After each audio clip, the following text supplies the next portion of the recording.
Yo, what's up mga kayo Cubs?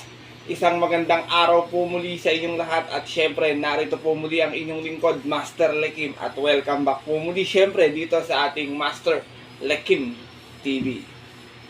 Bago ko po simulan itong ating video ngayong araw, bayang karista, make sure dapat nakalike na po tayo at nakasubscribe. Huwag niyo po kalimutan hit yung notification bell or bell icon dyan sa ibaba para always po kayo maging updated sa mga susunod ko pong mga i-upload na video. Maraming salamat sa suporta, bayang kalerista. At ngayong araw mga bayang kalerista, siyempre meron po tayong muling konting silip at giya. Race analysis sa karera para po ngayong araw ng Biyernes, Thank God It's Friday Racing, August 22, 2025. Dito pa rin siyempre sa Metro Turf Malbar, Batangas, at meron po sila inihanda muling 7 races na magsisimula po sa ganap na alas 5 ng hapon. Humihingi po ako ng paumanhin, bayang kalerista ko, medyo hindi natapat yung ating gen ito nagdaan Merkulis. Tatlo lang ata na ako ba doon, yung puro sa likod na si Etnad, yung mga nanalong Yamada na yun, si Etnad, tsaka yung last race na sa Batang after 7. Pero I hope sana this Friday makabawi po ako sa inyo, makachamba tayo ng diyado. Medyo nagdihado ng Miyerkules, awesome call, pero yung dihado, sinundan pa ng another dihadong si Marangal, bayang kalerista. Kaya ito bago ko simulan itong ating video, batig lang po muna ako ng shoutout gaya na naipangako ko sa last video natin. Magandang araw nga pala, shoutout nga pala sa mga nakatutok sa mga oras na to. Ganoon din kay Arbel Ramirez, Alexander Benitez, Christian Fernandez, Cesar Carino, Ana Tolentino. Shoutout din kay Bonifacio Amper, kay Ma'am Lucita Barrera Shiver, shoutout sa inyo. Kay Bro Jester Byron Ferrer, shoutout sa iyo bro, maraming salamat. Buti lagi tayo nakakachamba. Kahit paano nakakaroon tayo ng blessing, shoutout sa iyo. Kay Sir Briggs Gabriel, kay Sir Boy Sevilla, Manuel Tandes, ganun din kay Francis Bautista, Arturo Panlilio, Sulaiman Muzor, kay Christopher De La Cruz, kay Mark Agacoli ng Ottawa, Canada, shoutout po sa inyo. Ganun din kay Bro Sixto Jojo Enriquez sa kanyang bayan, Sir Boyet Aquino ng Pasadero, California, USA. Shoutout po sa inyo. Shoutout din kay Sir Darwin Lapina, kay Kuya Criston Sanchez dyan sa Libis Ispina, shoutout sa inyo. Kakapatid ko kay Raymond Dadula sa North Caloocan, shoutout sa iyo. Lagi rin nakatutok yan. Kahit busy yan sa paglalalamog, nanonood yan. Sumisipat-sipat din yan. Ganun din kay Ma'am Ellen De Castro, kay Christopher Evangelista, kay Ariel Maranak, kay Sir Ray Asis, shoutout din sa mga bayang kalit din sa Kuya Wins OTV Caloocan, Reynold Salonoy, Benji Lalang, Israel Balasan, shoutout sa iyo. Kay Sir Glenn Santa Maria, ganoon din kay Ronnie Galiendes, kay Bro RJC Channel, kay Sir Edward Sunsel Rojas dyan sa Canada, shoutout sa iyo. Kay Bro Linter Jan Carter, at last but not the least, syempre shoutout din kay Sir Rocky Medics. Hindi matapat Sir Rocky, ito, diniwan mo si Batang after 7 ko, sayang may 8K sana tayo kagabi, nakachamba sana tayo. Pero anyway, malay mo naman magtuloy na ngayong araw ng Biyernes. At siyempre mga bayang kalerista, siyempre hindi ko na rin papatakin agad natin mga konting silip at ginato. At tara, punta natin agad yan. Matapos lamang po siyempre yung ating may click intro. Kaya let's go mga kayo guys.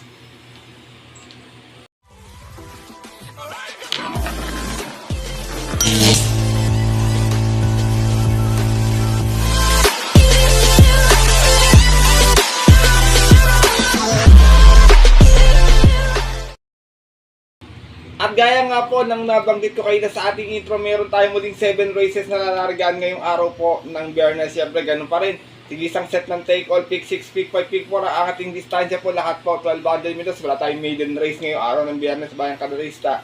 Di naman gano'ng kakapalan yung ating lineup. Halos lahat po is almost 8 runners lang yung maglalaban-laban, bayang kalerista. Pero alam niyo naman, posible dito rin yung mga dihado. Pero yun yung awesome call, nakatapos sa Miyerkules, tapos Marangal.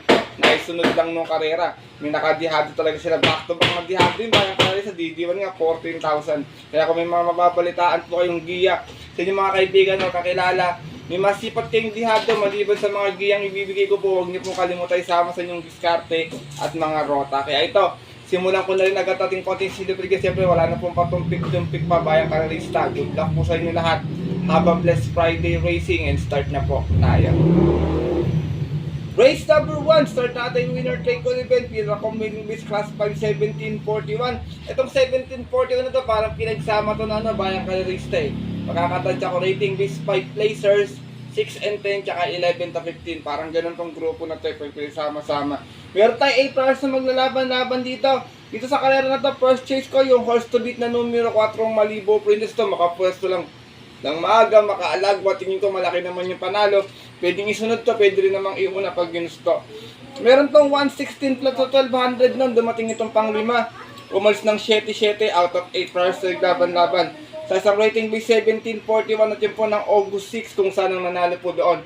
Last race yung kabayong si Ginebra. Same rider na rin, Joel Ciego para sa ating numero 4 si Malibu Princess. Second choice ko, nagbabalik pista to. Medyo madidihado pa to dito, pero may to din to. Numero 1, Wallop, narerendahan po ni Jomer Estorque. Ito naman pong si Wallop, meron tong 114.8 sa 1200 nun, dumadik ng pampito. Mulis ng 4-5 out of 7 rounds sa laban-laban. Sa rating base 1621 dati, at yung po ng January 24. Kung saan ang nanalo po doon yung kabayang si Amiable Maxine. From John Paul A. Gusage time ang narenda, Jomer Estorque para sa ating numero 1 si Wallop. Isinasama kong third choice, Grey Galloper, numero 6, Queen Ella. Narerenda naman po ni O'Neal. Quarters to last time, may 117 plus 1200, dumating ng pampito. Umalis na 4-2 out of 8 rounds sa laban-laban. Bagong baba dito, galing to ng 42.56 at yun po ng August 6. Kung saan ang nanalo po doon yung lihadong si Instant Message. Same rider na rin, O'Neal Cortez para sa ating numero 6 na si Queen Ella. Race number 1, Bayang Kalerista. First choice ko po muli dito, horse to beat numero 4, Malibu Princess. Second choice numero 1, Wallop. At third choice yung numero 6 na si Queen Ella. Good luck po. At narito na tayo sa ating race number 2, sila ating pick 6 event, another Pino competing base classified 1741. Meron naman tayo 8 runners na maglalaban-laban. Ito Bayang Kalerista, long shot of the day ko, sana makachamba. Numero 6, Malbatan Island, narerendahan po ni JD King Flores. Meron tong 118.2, huling takbo niya, dumating ng pang-6 lamang. Umalis ng 5-5 out of 7 runners na laban-laban. Sa rating base 5 placers noon at yun po ng July 30, kung saan ang nanalo po doon yung kabayong si Anyare. From Totoy Carbarrio sa mga lalagda, JD King Forest para po sa aking long shot of the day na numero sa isa si Malbatan Island. Second choice ko, horse to beat, numero 7, Baling Rikit, narerendahan po ni Jordan Guerra. Ito si Baling Rikit, always itong natitimbang sa 1200 pero meron to 116.2 noon kung saan nasigunda ito. Mas ng 4-4 out of 8 rounds sa laban-laban, same rating base at yun po ng August 1, kung saan ang nanalo po doon yung kabayong si Buma Baga. Same rider na rin, Jordan Guerra para sa ating numero 7 si Baling Rikit. Sinasama kong third choice, numero 1, Princess Belle, narerendahan pa rin po ni Arnold Asuncion. Last run, Tarsera, may 116.8, umalis ng 2-2 out of 7 rounds na laban-laban. Same rating base at yun po ng August 15, kung saan ang nanalo po doon yung kabayong si Private Dining. Same rider na rin, Arnold Apoy Asuncion para sa ating numero 1 si Princess Belle. Race number 2, Bayang Kalerista, may mga chamber na titignan ko na lang, 4-5 yan, may mga chamber, course na doon, pwede nyo nagdag, pili kayo dyan kung mapusoan kayo. First choice ko po muli, long shot of the day, numero 6, Malbatan Island. Second choice, numero 7, Baling Rikit. At third choice, yung numero 1, si Princess Belle. Good luck po. At lipat na po tayo sa ating race number 3. Start na ating pick 5 event. Another field accumulating base class 1741 and another 8 runners tayo muling maglalaban-laban. Dito first choice ko, Bayang Kalerista, horse to beat, numero 1, Static to, maging sa 1200 to, narerenda ni Pabs M. Cabalejo. Meron po itong 114.8 sa 1200 kung saan nanalo po ito noon, namalis ng 2 tries out of 8 runners sa laban-laban. Sa dating rating base 6 and 10 at yun po ng June 20. Tinalo niya po doon yung veteranong si Professor Jones. From John Paul A. Guse, lilipat ng renda kay Pabs M. Cabalejo para sa ating horse to beat na numero 1 si Static. Second choice ko, numero 4, Gold and Silver. Narerenda naman po ni Totoy Cabaras. Ito naman si Gold and Silver. Meron ding 114.8 sa 1200. Nasigunda to noon. Nagdala ng marcha, 1-2 out of 8 hours sa laban-laban. Sa rating B6 and 10 at yun po ng July 26, last race. Kung saan nanalo po doon yung kabayong si Golden Petita. Same rider na rin, JQ Cabarrios para sa ating numero 4 si Gold and Silver. Sinasama kong third choice, wala sakitin, baka kumukuha ng tiyempo. Numero 3, Catbite, narerendahan po ni Saddam Pilapil. Doon sa kayara nila Golden Petita, meron tong 115.4. Dumating itong pang-5, umalis ng 3-4 out of 7 runs sa laban-laban. Sa rating base 6 and 10 at yun po ng July 26, last race nga po, kung saan si Ison Bautista po yung remenda, this time sa dampil-apil na po para sa ating dihadong numero 3 na si Cat Bike. Race number 3, Bayang Kalerista. Ito, kung may masipat kayo, may chamba rito, yung si Color Blast na lang tinitignan ko, tsaka si Bonnie Avenue. Pero yung rest, alam nyo naman, hindi maiwasan magkadihaduan minsan eh, lalo na pag merong sumalida ng hindi maganda.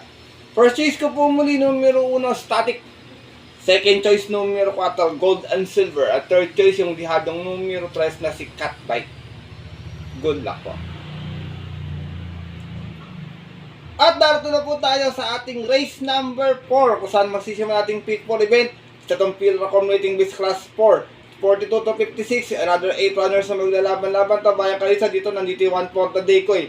Angat sa grupo to dito. Basta palaban to, tingin ko pag nakauna, wala tingin ko eh. Para sa akin, pag nakauna, lalo na pag nakauna nga eh, tingin ko malaki panalo. Kaya susuluhin ko na lang, kayo nang bahala ko muna ng protection or panuporta. Itong numero 2 na si Cats in the Cradle, narerendahan po ni Pabs M. Cabalejo. Baka back to back Pabs M. Cabalejo naman to. Meron tong 113.2 last run, dumating itong Tarsera lamang. Umalis ng 4-3 out of 8 runners sa laban-laban. Same rating base at yun po ng August 13 kung saan ang nanalo po doon yung kabayong si Service Deluxe. Same rider na rin, Pabs M. Cabalejo para po sa aking 1 for the day na numero 2 na si Cats in the Cradle. Race number 4, mga Bayang Kalisa, kung medyo may konting pera, tapunan nyo, Cat Bike, tsaka Cats in the Cradle, parehas po sa yan. Race number 4, kung may makita kayong pang upset, kayo nang bahala magdagdag na lamang, alam nyo naman, hindi maiwasan yung upset minsan. Para po sa akin, kaya sinolo ko to, medyo angat sa laban to kasi medyo malakas yung grupo nitong nilaban na nakaraan, kumbaga sa grupo ngayon. Kaya 1 for the day ko po, ngayong race 4, itong numero 2 na si Cats in the Cradle. Good luck po. At dako na tayo sa ating race number 5 sa likod ng ating programa. Another Pilracom Rating Base Class 4, 42 to 56. Meron tayong muli 8 hours sa maglalaban-laban ito. Bayang Kalerista, pass muna ako kaya amazing. Hindi ko siya course na lalo na sa distansya 1200. Minsan, hindi pa maganda sumalida to eh. Maganda naman yung numero niya kasi problema si Kabayo. Minsan talaga late sumalida. Kaya kayo nang bala ako, course na niya. Pass po muna ako. Doon ako lalagay sa mga matutulin. First choice ko dito, numero 6, Lucky Hilda. Narerendahan po ni A.R. Ramos sa distansya na to, mga Bayang Kasalanan, pag nakaporma sa unahan to. Last run nito, 12-1400, may 128.8, dumating itong Tarsera. Umalis ng 1 dos out of 8 para sa laban-laban. Same rating base niyo po ng August 9, kung saan ang nanalo po doon yung kabayong si Carmela Slab. From Abu, John Sargent de Ocampo, sa mga Larenda, Angel Ramos, para sa ating numero 6 na si Lucky Hilda. Second choice ko, galing sa panalo, ang ating Barangay Ginebra, narerendahan po ni Boji Henson. Meron to 113.6 last run, nanalo ito. Umalis ng 1-1, bandera tapos out of 8 rounds naglaban-laban. Bagong akyat ng grupo, pero grupo rin naman ito dati. Galing to ng 1741 at yun po ng August 6, tinalo naman po na doon yung kabayong si Grand Majesty. Same rider pa rin, Conrad Boji Henson, para sa ating numero 3 sa si Ginebra. Race number 5, Bayang Kalerista, gaya na nabanggit ko, kung may kursunada kayo, kayo nang bahala magdagdag na lamang, pero dito ako lalagay. Pag nag-champion ni Israel, ito yung ko isa yung mananalo. First choice ko po muli, numero 6, Lucky Hilda. Second choice, numero 3, Ginebra. Good luck po. At libat na po tayo dito sa ating penultimate race ngayong araw po ng Biyernes, ang ating race number 6. Lipat tayo muli, Pilracom Rating Base Class 5, 17 and 41. Meron tayo muli 8 runners na maglalaban-laban. Ito marami ko nakitang matulin dito. 1, 2, 3, 4. Yan, puro matutulin. 1, 2, 3, 4, 7 yan. Puro matutulin yan. Bayang Kalerista, kayo nang bahala kung sino mapupusuin dyan. Pero siyempre dito ako, first choice ko, numero 2, Arrogante. Narerendahan po ni Pamboy Ponce. Meron tong 114.4 noon sa 1200. Natarsera to. Malso ng 2-3 out of 8 runners sa laban-laban. Same rating base at yun po ng August 6. Dun po sa karerang napanalunan. Nung katatakbo dun sa kabilang karerang si Ginebra. Same rider pa rin. John Pamboy Ponce. Para sa ating numero 2 na si Arrogante. Second choice ko, pwedeng tumanglaw, pwede naman mauna. Pag ginusto, numero 3, Horse to Beat, Noble Touch. Narerenda ni John Alvin Guse. Meron naman to 114.6 sa 1200. Nanalo to noon, umalis pa ng 3-1. Out of 8 players sa laban-laban sa rating base 1621 at yun po ng August 4. kung saan tinalo niya po doon. Ay sorry, June 4 pala, bayang karerista. Kung saan tinalo niya po doon yung kabayong si Art Seb. Same rider na rin, John Alvin Guse para sa ating numero 3 na si Noble Touch. Race number 6, penultimate race ngayong araw po ng Biyernes. Kung may masipat kayo, mga kursunadaan, mga balitaan, huwag kalimutang magdagdag. Bayang karesa, kung wala, pili na lang po ng kursunada natin. First choice ko po muli, numero 2, Arrogante. Second choice, numero 3, Noble Touch. Good luck po. At darito na tayo sa ating huling karera ngayong araw ng Biyernes sa ating race number 7. Para ating pag-ito sa ating bets, take all pick 6, pick 5 at pick 4. Hindi pa tayo muli ng Pira Committing List Class 5, 1741. Meron tayo muli 8 runners na maglalaban-laban. Dito bayang kayo sa first choice ka, maganda yung post position, baka may alagwa sa unahan agad, makapwesto, makapacing, tingin ko pass your paper sila kung sakasakali. Ang numero 2, Assist Deviation, narerendahan po ni John L. Santiago. Meron tong 116 flat lamang sa 1200, dumating itong pang-anim nun, naman ng 2-1. Out of 7 runs sa laban-laban sa rating B6 and 10 at yung po ng July 26 last race, kung saan nanalo po doon yung kabayong si Golden Pitita. Same rider na rin, John L. Santiago para sa ating numero 2 na si Assist Deviation. Second choice ko, numero 6, King Hans, na narendahan po ni JB. Hernan medyo gumaang na yung peso na ito, galing sa 50 share ito ng mga nakaraan. Meron naman to 115.4 last run, dumating lamang ng pang-apat. Mas ng 1-2 out of 8 runs sa laban-laban, same rating base at yun po ng August 8, kung saan ang nanalo po doon yung kabayong si Santa Maria. Same rider na rin, JB Hernandez para sa ating numero 6 na si King Hans. Sinasaba ko third choice, baka ayaw lang sa putik nito last time, ayaw manakbo. Numero 8, Giselle's Princess, nararendahan po kayo ni O'Neal Cortez. Last run, may 116 flat lamang, dumating ito ng pang-5. Umalis ng 4-2 out of 8 runs sa laban-laban sa rating B 1741 at yun po ng August 15, kung saan na-upset po siya doon nung kabayong si Biglang Buhos. From JD King Flores, isa yung mga nalenda, O'Neal Cortez para sa ating numero 8 si Giselle's Princess. Last and final race, bayang karerista, kung may mabalitan kayo, makasipat kayo ng balita sa inyong mga kilala kaibigan, parating po ito, huwag kalimutan magdagdag na lamang. First choice ko po muli, numero 2, Axis Deviation. Second choice, numero 6, King Hans. At third choice, yung yamadong numero 8, si Giselle Princess. Good luck po.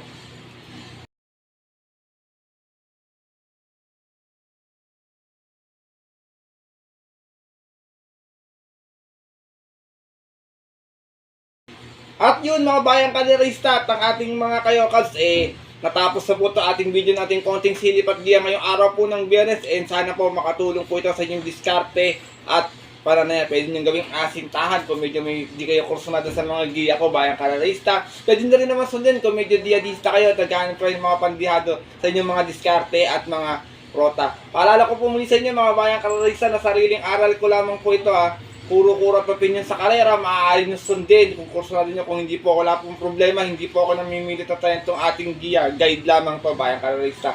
At syempre, pagdating po ng tayaan sa takilya, mas mananay ko sa rin nyo pong napupuhot kursunada, and always po, kayo pa rin syempre po yung masusunod. Good luck po sa inyo lahat, and have a blessed Friday racing, bayang karerista. Ako po yung muling nagpapasalamat sa inyo wala sa pagtutok, pag-support at pagtiwala pala dito sa ating Master Likin TV. At I hope na sana September magbukas na ating bagong karera para maging dalawa yung ating karerahan. Medyo maganda yung maging mga karerang darating pa. Alam niyo naman, marapit na September, stakes race season na tayo. May mga 2-year-old locally bred na tayo, bayang karerista na upcoming Triple Crown next year. Nandiyan na rin siyempre ating mga club Don Juan de Manila, Marho, Piltobo na stakes race. Alam niyo naman, talagang mga action pa races na pagdating ng bear months. And I hope na sana makatulong sa inyo ito ating mga giya, magbigay ko kayo ng mga magandang diado sa mga susunod po ating mga darating na mga karera pa. Kaya muli, bayang karerista at ang ating mga kayokabs dito, maraming salamat po sa inyong support at walang sawang pagsubaybay at pagtiwala palagi dito sa ating Master Likin TV. Mabuhay po kayo. At yun po, hanggang dito na lamang po tayo muna. Siyempre, kaya susunod ko pong upload na video para sa ating weekend races. Ito po muli yung lingkod, Master Likin. Wala akong kasamang pusa ngayon dahil ayun, nakatambay dun sa lababo si Suki, bayang karerista. At always po kami nagsasabi sa inyo at nagpapaalala na ang karera po dapat po libangan lamang, dito'y tiyambahan lang at talagang tapatan lang. Minsan swerte, minsan talaga malas, hindi para sa atin. Pero pag binibigyan tayo siyempre nung nasa taas, Huwag natin kalimutan magpasalamat sa kanya, bayang karerista. At tulong po tayo sa ating kapwa kasi simpleng pamamaraan lamang. Alam niyo naman, marami tayong mga kababayan at mga nangangailangan din ng tulong. Ganun din sa mga bayang karerista, sa mga kagaya nila, yung mga alaga ko, mga stray na nasa kalsada, kailangan din nila ng mga tulong ng tao talaga. Kaya kung meron tayong konting sobra, pwede tayong tumulong sa kanila. Hindi naman po masama yun, tsaka alam niyo naman po bayang karerista, mas maganda po yung balik nun pag tumutulong tayo. Good luck po muna sa inyo lahat, and happy racing sa mga pumunta po ng mga pabindalang off-track betting station para maagang pumila po at tumaya. Siyempre, stay safe everyone sa inyo lahat, bayang karerista. God bless, lalo na po sa mga solido dito, hadihadistang kagaya kong mga ka-yo-cab.